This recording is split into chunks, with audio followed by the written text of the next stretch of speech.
Huwa ni mpenzi mwana michezo, hasa mpenzi wa klabu kubwa Tanzania. Hapa nazungumzia klabu ya Simba Sport.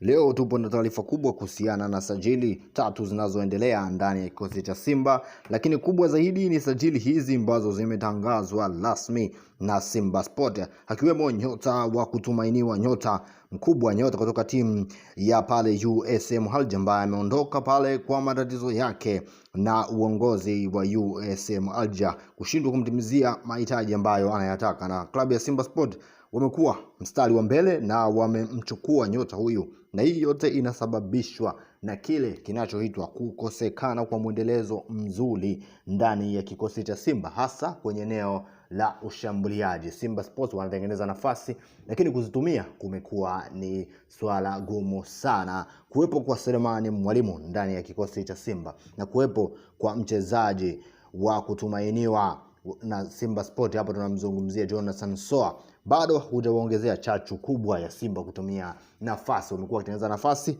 na wanashindwa kuzitumia, ndio maana wameamua kumleta namba 9 mwingine, namba 9 ambaye ametisha sana katika michuano ya Confederation Cup na michuano ya CAF Champions League ikiwa na timu ya USM Alger. Hatakumbukwa kwa kuwaonea klabu ya Young African hapa Tanzania katika fainali ya Yanga dhidi ya USM Alger, ambao Yanga aliishia kupoteza goli 2-1 hapa na akaenda kufungwa, akaenda kushinda 1-0 kule Alger. Sasa Simba Sport wameleta mchezaji kweli, lakini hatujui kinachokwenda sasa kutokea baada ya kusaini mkataba wa mwaka 1.5. Kipi itakuwa ni story ile ile ya kuleta wachezaji ambao wanashindwa kuperform kwa sababu ni mchezaji anakuja kwenye ardhi ya Tanzania.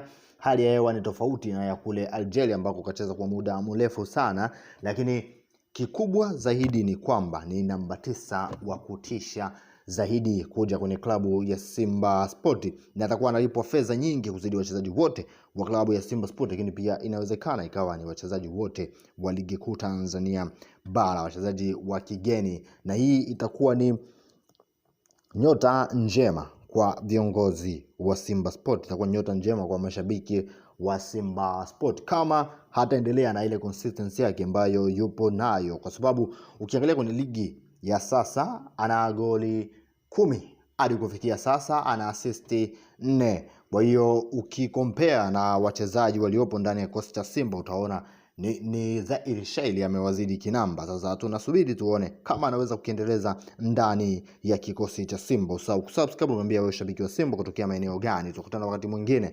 Hongera sana mashabiki wa Simba kwa ushindi wa siku ya jana, lakini hongera sana pia kwa kumaliza mwaka salama. Usahau kusubscribe na kuniambia shabiki wa Simba kutokea maeneo gani. Asante sana.